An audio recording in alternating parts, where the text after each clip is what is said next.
하나님의 주권과 인간의 어리석음을 다루었던 어리석은 부자의 비유에 이어 오늘 우리는 어쩌면 예수님의 모든 비유 중에서 가장 우리의 상식과 공정의 감각을 불편하게 만드는 이야기, 바로 포도원 품꾼의 비유 앞에 섭니다. 이 비유는 우리의 뿌리 깊은 공로주의와 보상 심리를 정면으로 겨냥하는 날카로운 칼과도 같습니다. 일한 만큼 받는다는 세상의 가장 합리적인 원칙을 뒤엎고 모든 것을 은혜로 설명하는 하나님 나라의 파격적인 경제 원리를 보여주기 때문입니다. 이 이야기는 단순히 노동과 임금에 대한 이야기가 아니라 구원과 심판, 그리고 하나님의 주권적인 은혜의 본질에 관한 심오한 진리를 담고 있습니다. 이 비유는 우리의 정의감이 사실은 얼마나 자기중심적일 수 있는지, 그리고 하나님의 선하심이 우리의 정의를 얼마나 아득히 초월하는지를 폭로합니다. 인간 사회는 본질적으로 공정성이라는 기둥 위에 세워져 있습니다. 노력은 보상받아야 하고, 기여도는 인정받아야 하며, 계약은 존중되어야 합니다. 이 원칙이 무너질 때 우리는 분노하고 세상이 불의하다고 외칩니다. 이 비유는 바로 그 우리의 가장 깊은 본능, 즉 공정함에 대한 기대를 의도적으로 무너뜨림으로써 우리가 한 번도 경험해보지 못한 새로운 차원의 세계, 즉 하나님 나라의 질서 속으로 우리를 초대합니다. 이 비유의 직접적인 배경은 마태복음 19장에 나오는 베드로의 질문입니다. 모든 것을 버리고 율법을 지키려 했던 부자 청년이 재물에 대한 애착 때문에 근심하며 예수님을 떠나간 직후 예수님께서는 구원이 인간의 노력이 아닌 오직 하나님의 전적인 능력으로만 가능함을 선포하십니다. 바로 그 순간 베드로는 자신과 다른 제자들의 헌신을 내세우며 묻습니다. 보소서, 우리가 모든 것을 버리고 주를 따랐사온데 그런즉 우리가 무엇을 얻으리이까? 이 질문 속에는 우리는 저 부자 청년과는 다릅니다. 우리는 모든 것을 포기하는 데 성공했습니다. 우리는 그들보다 더 많은 것을 희생했으니 당연히 더 큰 보상을 받아야 하지 않겠습니까? 라는 미묘한 우월감과 보상 심리가 짙게 깔려 있습니다. 그는 하나님과의 관계를 사랑과 은혜의 관계가 아닌 자신의 공로와 희생에 대한 정당한 대가를 요구하는 거래의 관계로 이해하고 있었던 것입니다. 팀 켈러 목사가 지적했듯이 인간의 마음은 본능적으로 은혜가 아닌 공로를 통해 자신의 가치를 입증하려는 공로 공장과도 같습니다. 베드로는 바로 그 공로 공장의 논리에 따라 자신들의 영적 자산을 계산하고 그에 합당한 배당을 요구하고 있는 것입니다. 이 비유는 바로 그 베드로의 질문, 그리고 우리 모두의 마음속에 있는 그 공로주의를 향한 예수님의 직접적이고도 파격적인 답변입니다. 비유는 이른 아침 하루의 노동이 시작되는 장면으로 문을 엽니다. 천국은 마치 품꾼을 얻어 포도원에 들여보내려고 이른 아침에 나간 집 주인과 같으니, 여기서 집 주인은 한 가정의 절대적인 주권을 가진 가장을 의미하며 이는 곧 하나님 아버지를 상징합니다. 포도원은 이사야 5장에서 노래했듯이 하나님의 급진한 사랑과 돌봄의 대상인 이스라엘, 그리고 더 나아가 하나님 나라 또는 교회를 상징합니다. 주인은 아침 6시에 아고라, 즉 인력 시장으로 나갑니다. 고대의 아고라는 단순히 물건을 사고 파는 곳이 아니라 일자리가 없는 자들의 절망과 희망이 교차하는 생존의 현장이었습니다. 당시 일용직 노동자들은 하루 벌어 하루를 살아가는 가장 가난한 계층이었습니다. 그날 일자리를 얻지 못하면 자신과 가족의 생계가 막막해지는 절대적인 불안 속에 있었습니다. 주인은 그들 중에서 일꾼들을 불러 모아 하루 품삯으로 한 데나리온을 약속하고 고용합니다. 한 데나리온은 당시 로마 군인의 하루 급료이자 한 가족이 하루를 살아가는 데 필요한 표준적인 임금이었습니다. 이 첫 번째 그룹의 일꾼들은 명확한 계약 관계 속으로 들어갑니다. 그들은 약속된 노동을 제공하고 그 대가로 약속된 임금을 받습니다. 여기에는 어떤 모호함도 특별한 은혜도 없습니다. 오직 공정하고 합리적인 계약의 논리만이 존재합니다. 이들은 어쩌면 모태신앙인이나 평생을 교회 안에서 헌신하며 살아온 성실한 신자들의 모습을 상징할 수 있습니다. 그들은 하나님 나라의 규칙을 잘 알고 있으며 자신들의 수고에 대한 정당한 보상을 기대합니다. 그들의 마음속에는 나는 이만큼 일했으니 이만큼 받을 자격이 있다는 생각이 자리 잡고 있습니다. 주인은 제3시, 즉 오전 9시에도 시장에 나갑니다. 그는 거기서 놀고 서 있는 사람들을 보고 포도원으로 들어가 일하라고 말하며 내가 너희에게 상당하게 주리라고 약속합니다. 제6시난 12시와 제9시 오후 3시에도 똑같이 행하십니다. 이 두 번째, 세 번째, 네 번째 그룹의 일꾼들은 첫 번째 그룹과는 다른 조건으로 포도원에 들어갑니다. 그들은 구체적인 액수를 약속받지 못했습니다. 오전 9시에 온 이들은 그래도 하루의 대부분을 일할 수 있었지만 오후 3시에 온 이들은 고작 2~3시간밖에 일할 수 없었습니다. 그들은 오직 주인의 선하심과 공정함을 신뢰하고 그가 상당하게 옳은 것, 정의로운 것 줄 것이라는 막연한 약속 하나에 의지하여 일터로 향합니다. 이것은 계약의 논리에서 신뢰의 논리로의 전환을 보여줍니다.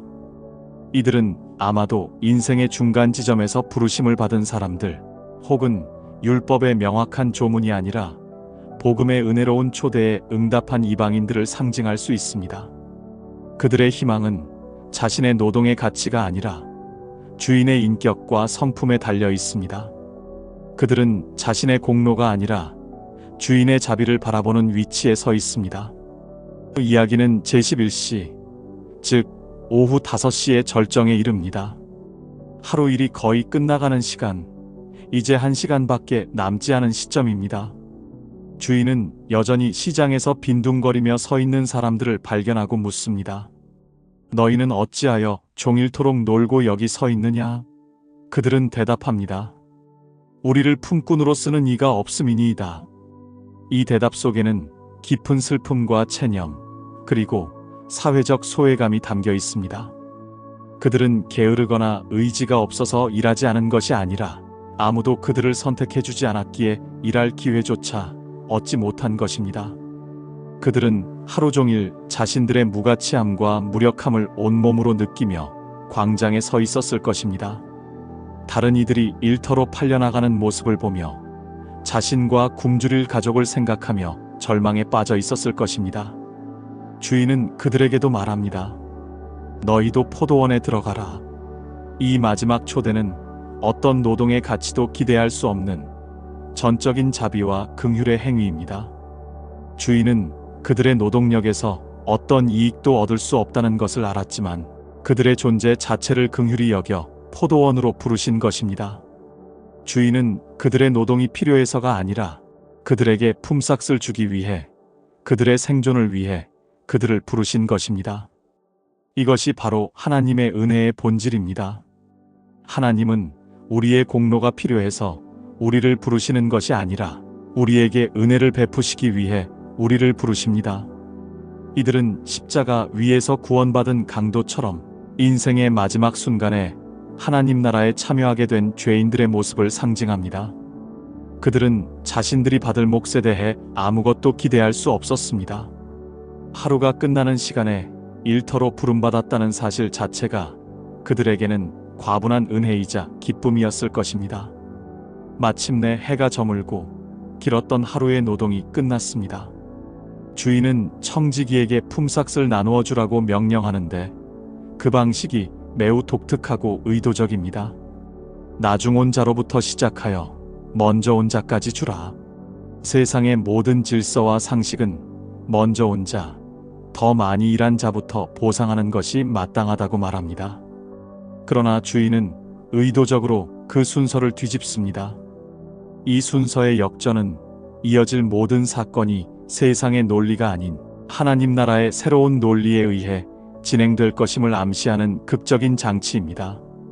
이것은 마치 예수님께서 먼저 된 자로서 나중되고 나중된 자로서 먼저 될 자가 많으니라고 말씀하신 하나님 나라의 대역전을 눈앞에서 시연하는 것과 같습니다. 주인은 이 지불 방식을 통해 먼저 온 자들이 나중 온 자들에게 베풀어지는 은혜의 광경을 처음부터 끝까지 모두 목격하도록 의도하신 것입니다. 이제 모든 일꾼들이 지켜보는 가운데 오후 5시에 온 자들이 먼저 품삯을 받기 시작합니다. 그들의 손에 쥐어진 것은 놀랍게도 한 데나리온이었습니다. 단 1시간을 일하고 하루치 온전한 품삯을 받은 것입니다. 이 상상할 수 없는 광경은 이제 막 시작될 거대한 논쟁과 갈등의 서막이 됩니다. 명확한 계약 아래 하루를 시작한 첫 번째 품꾼들부터 오직 주인의 선하심을 믿고 따라 나선 중간의 품꾼들, 그리고 아무런 자격 없이 마지막 순간에 은혜로 부름받은 11시의 품꾼들까지, 이제 해가 저물고 세상의 논리로는 설명할 수 없는 하나님 나라의 결산이 시작됩니다. 주인은 의도적으로 그리고 도발적으로 나중 온 자로부터 시작하여 먼저 온 자까지 품삯을 지불하라고 명령합니다. 이는 이어질 모든 사건이 인간의 공로가 아닌 주인의 주권적인 은혜의 관점에서 진행될 것임을 보여주는 극적인 서곡입니다. 마침내 오후 5시에 온 단 1시간만 일한 품꾼들이 앞으로 나옵니다.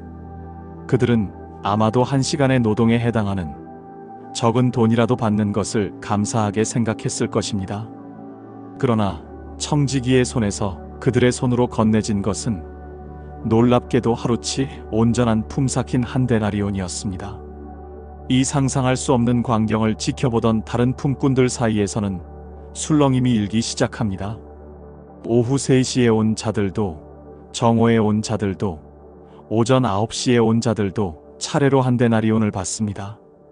이 광경을 끝까지 지켜본 아침 6시의 품꾼들의 기대는 최고조에 달합니다.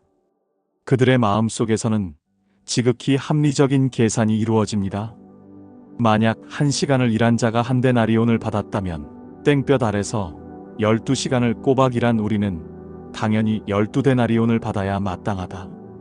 이것이 바로 세상의 공정함, 즉 비례의 원칙에 근거한 정의입니다. 그들은 자신들의 수고와 땀이 다른 이들과는 비교할 수 없는 가치를 지닌다고 굳게 믿었습니다. 드디어 그들의 차례가 되었습니다. 그러나 그들의 손에 쥐어진 건 역시 다른 모든 이들과 똑같은 한 데나리온이었습니다. 그 순간 그들의 기대는 실망으로, 실망은 곧 분노로 바뀌어 터져나옵니다. 성경은 그들이 집 주인을 원망하여 이르되라고 기록합니다. 여기서 원망하다로 번역된 헬라어 공귀조는 광야에서 이스라엘 백성이 하나님의 만나와 메추라기를 먹으면서도 불평했던 바로 그 단어입니다. 이것은 단순한 임금 불만이 아니라 하나님의 은혜 베푸시는 방식 자체에 대한 신학적인 항의이며 영적인 반역임을 암시합니다. 그들의 항의 내용은 그들의 마음속 깊은 곳에 자리한 공로주의를 적나라하게 드러냅니다. 나중 온 이 사람들은 1시간밖에 일하지 아니하였거늘 그들을 종일 수고하며 더위를 견딘 우리와 같게 하였나이다. 이 문장의 핵심은 우리와 같게 하였다, 즉 우리를 그들과 동등하게 취급했다는 것에 대한 참을 수 없는 분노입니다. 그들의 진짜 문제는 자신들이 약속보다 적게 받았다는 것이 아닙니다. 그들은 정확히 약속된 품삯을 받았습니다. 그들의 문제는 자신들보다 훨씬 덜 수고한 자격 없는 자들이 자신들과 똑같은 대우를 받았다는 사실, 즉 다른 이에게 베풀어진 파격적인 은혜였습니다. 그들은 자신들의 우월감과 차별성이 주인의 은혜 앞에서 무너져 내리는 것을 견딜 수 없었던 것입니다. 또한 그들은 자신들의 수고를 종일 수고하며 더위를 견딘 우리라고 표현합니다. 그들에게 포도원에서의 시간은 기쁨과 감사의 시간이 아니라 보상을 받기 위해 억지로 견뎌낸 수고와 더위, 즉 고역이었습니다.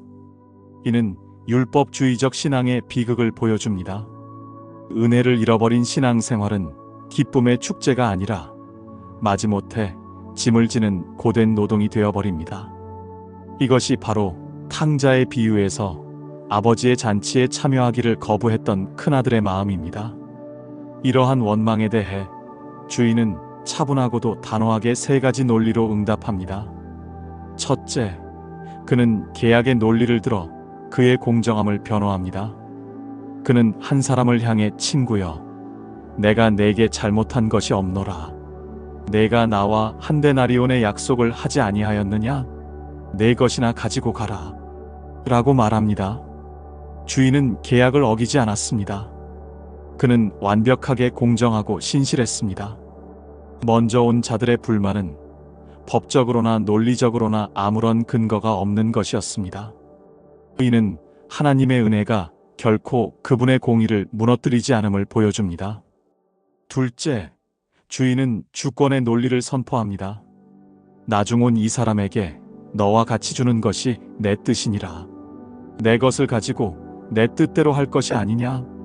이것은 하나님의 절대적인 주권에 대한 선언입니다. 구원은 인간의 공로나 자격에 의해 결정되는 것이 아니라 전적으로 은혜를 베푸시는 하나님의 주권적인 뜻에 달려 있다는 것입니다. 사도 바울이 로마서에서 그런즉 원하는 자로 말미암음도 아니요 다른 박질하는 자로 말미암음도 아니요 오직 긍휼히 여기시는 하나님으로 말미암음이니라라고 선포했듯이 주인은 자신의 것을 자신의 뜻대로 사용할 권리가 있습니다. 하나님의 은혜는 우리의 동의나 허락을 필요로 하지 않습니다. 마지막으로 주인은 가장 핵심적인 질문을 통해 그들의 병든 마음을 진단합니다. 내가 선함으로 내가 악하게 보느냐? 문자적으로 번역하면 나의 선함 때문에 너의 눈이 악하냐? 라는 뜻입니다. 고대 유대 문화에서 악한 눈은 질투와 시기, 인색함을 의미하는 관용구였습니다. 주인의 이 질문은 그들의 불평의 근원이 훼손된 정의감이 아니라 다른 사람에게 베풀어진 은혜를 시기하는 악한 눈, 즉 시기심에 있음을 폭로합니다. 그들은 주인의 선하심과 관대함 때문에 기뻐한 것이 아니라 오히려 그것 때문에 분노했습니다. 그들은 차라리 주인이 덜 선하고 덜 관대하여 자신들의 상대적인 우월함이 유지되기를 바랐던 것입니다. 이보다 더 무서운 영적 상태는 없습니다. 비유를 마치신 예수님께서는 이 모든 논의를 하나의 원리로 요약하십니다. 이와 같이 나중된 자로서 먼저 되고 먼저 된 자로서 나중되리라. 이는 위협이나 저주가 아니라 하나님 나라의 현실에 대한 객관적인 서술입니다.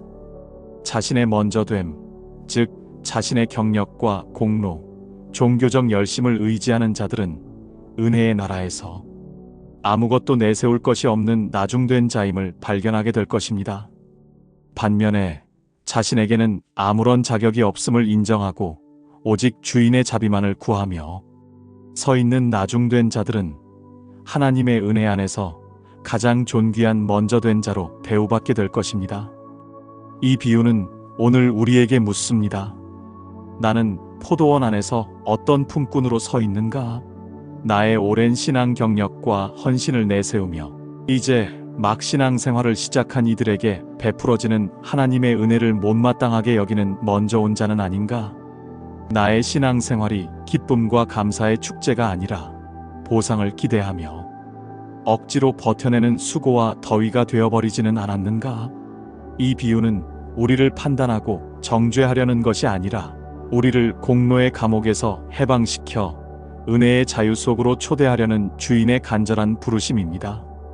구원이라는 한 데나리온은 우리의 노동의 대가가 아니라 일을 시작하기도 전에 이미 우리에게 약속된 선물임을 깨달을 때 비로소 우리는 비교와 시기심에서 벗어나 포도원 안에서의 모든 수고를 기쁨으로 감당할 수 있을 것입니다.